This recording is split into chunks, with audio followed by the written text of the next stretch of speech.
We're the Wisest Wizards. I'm Mike Waterpipe. Coffee Doug. Almost forgot my Hello. name. We're here to review 500 Days of Summer, which is going to be coming out in a week. I guess I should have wrote the date down, but we saw it early because we saw a special screening. Hold on. You got your ticket stub? No, I don't have my ticket stub, but I have my movie list that I keep in my wallet that I make. So we know the date? You've known this for years. We've been friends for years, That's and I right. showed this to you the first night we hung out. Ah, me and him. when does it come out? The actual date of 500 Days of Summer is July 17th. Okay. It is immediately after Harry Potter and before Funny People. Those are the movies I'll be seeing.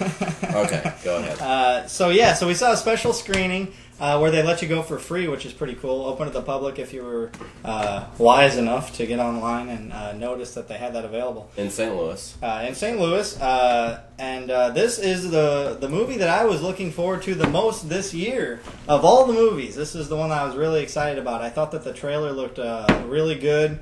You could tell that it was like a kind of an artsy, independent feel. But I like when that stuff crosses over into mainstream and you can enjoy it with everyone instead of just being like the cool guy that knows about that movie. It stars... You're still a cool guy. Thank you. I know. Zooey Deschanel, which we argued about the pronunciation of that. And then Joseph Gordon-Levitt, Third Rock from the Sun. And Halloween, H2O. He's the kid with the hockey stick. He gets skated in the head. That's what I remember. And Zoe's from Yes Man. Well, anyways, yeah. So I was really looking forward to it. I don't know what I really expected, but some of the things that they had in the movie, like they wanted to no spoilers, by the way. No spoilers. We won't spoil. That's right. But they wanted to cover 500 days, which I guess is the 500 days that he knew this girl Since the day he met her. Yeah. Not saying that anything happens on the 500th day, but she dies. I'm just kidding. That's not a spoiler.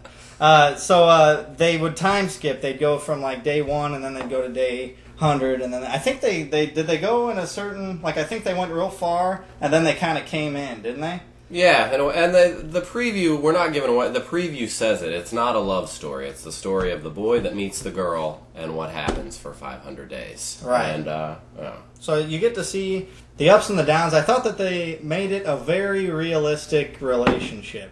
And if you've ever been in a semi-long-term relationship, you can relate to a lot of the things that happen. I thought that this movie brought about a lot. Like sometimes you'd laugh and other times you'd be like angry, and I don't know. I thought that it was real good about making you feel.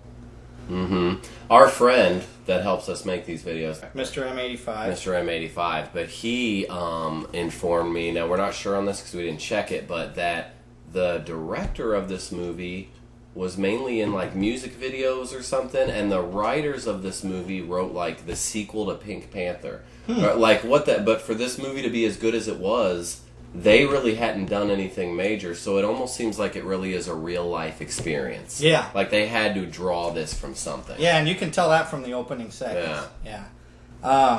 It was an artsy type movie. They have scenes where the background would turn into a sketch, or they have like a dance scene. This is all stuff you can see in the trailer, but the way that they approach things made it feel like you it's like I said earlier, like an independent movie that you would be seeing in theater that's not mainstream, and at the same time, I don't know where I'm going with this. I think all kinds of people could relate to this movie, whether you're guys, girls, whatever. I am in a relationship. You are not right now. True. And you probably related to it and loved it a lot. And I saw scenes and Single. loved it a lot. Single ladies. There he is. Yes, it is... now, granted, it's cooler going when it's a free movie, and, we went, the two of us and another guy. And I would have paid double. Yeah, there was a bunch of couples there and stuff like that. But that's fine. I'm a big going to the movies by myself person anyway. Now, see, I disagreed with the trailer. You guys liked the trailer, and that made you want to see it. I thought the trailer was okay. I mean, it was no Rocky Balboa trailer. That's still one of the best trailers I've ever seen in my entire life. Rocky Balboa, the trailer, will blow you away. But this movie does hold up a lot. I would almost say that experience... Giving it a 10 out of 10. Like, I really liked it. Like, I had no problems with the movie at all. The only problem I have, and not with the movie, but It's that everybody is going to be, obviously if a movie company screens the movie ahead of time, you don't hear of that very often because they're afraid that people give it bad reviews. They're screening this one because it's worth it. So many people are going to see it and love it, and it's going to get all these great reviews, and then people are going to be disappointed when they go because they're going to be expecting the greatest movie ever made. Didn't that happen to Napoleon Dynamite?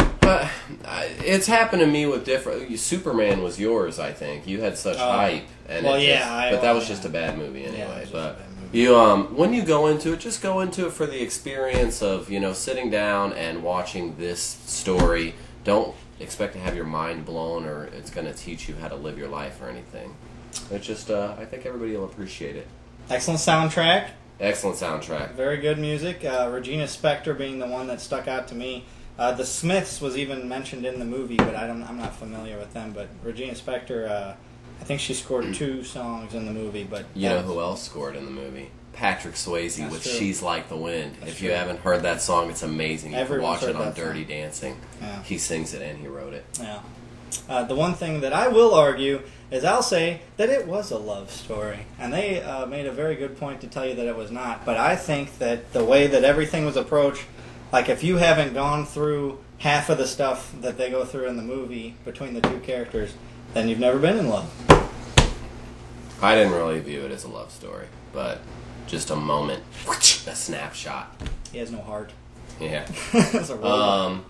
Well, yeah. I mean, I don't know what else to really say. I recommend it to everybody. It's a great summer movie, considering this summer. Yeah, and it's worth checking out. I hate paying money to go to the movies anymore, but I always have to have that fucking list, and I always go see almost every movie on the list once I make it. But I will say it's worth paying the $9, even though I didn't pay $9. I get to see it for free, so. I was like 2 thumbs up, 10 out of 10. We didn't have any 2 complaints. thumbs up. No, in a review, you got to have complaints. Well, right? let's have a shot instead. All right. This is spiced rum that I'm drinking. What did you pour yourself? This is Malibu rum. Malibu rum. Yeah. Okay, here's to the movie. Okay. Summer movies.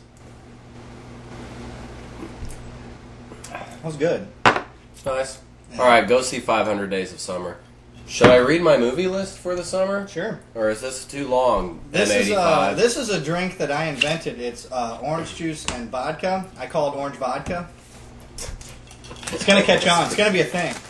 You could shut off now if you're not interested in this list. But these are the ones. You tell them to shove off. Shove off. Shove off! You know what you shouldn't fucking see, and it's on this fucking list, and I'm going to take your name for it. They're calling it Public Enemies, but what did you call it? Pubic Enema. Yeah, that movie sucked. It was horrible. Oh my god. Anyway, my list consists of The Hangover and Land of the Lost. I only do summer, June through August. How was Land of the Lost? It was a good drive-in movie, which we saw it at the drive-in. So it was a good drive. I didn't go. I did. I've got Year One on there, but Year One is gone from theaters. My girlfriend really wants to see it, so I don't know what I'm going to do about that. Transformers: Revenge of the Fallen, great sequel. I had Ice Age on there, but I've not seen the other 2. Yeah, I love Transformers. Public Enemy's horrible. Okay, the rest of them I haven't seen. Blood, the Last Vampire. I see advertisements everywhere for this movie, and it's opening up in 9 theaters in America. 9 theaters in America. I still think that's just to begin with. Let's hope. Harry Potter, I gotta see. 500 Days of Summer is on list. Funny People, Adam Sandler, Seth Rogen. Really excited about that. G.I. Joe. I actually think the trailer looks horrible, but I think it's going to be a great movie. Could be wrong. District 9. That's on my list, and we were talking about it. I don't know what that is. Why did I put District 9 on my list? I don't know what it's about. Peter Jackson, maybe? Yeah, it is Peter Jackson. Inglourious Bastards, Tarantino, and then the end of August, the only real main thing I have to see is Halloween 2. Yes. But I might see The Final Destination just as, at the drive-in. The Boat That Rocked? The Boat That Rocked is about a bunch of people that pirate a radio station in the 70s from a boat. Are they pirates? As such, I'm into radio. Well, I'm not really into radio. Yeah. It's not like I'm on the radio. I listen to it. But Halloween 2, that's my list. That's our review of 500 Days of Summer. Goodbye. I poured you another shot there, cowboy. Whew. Thank you.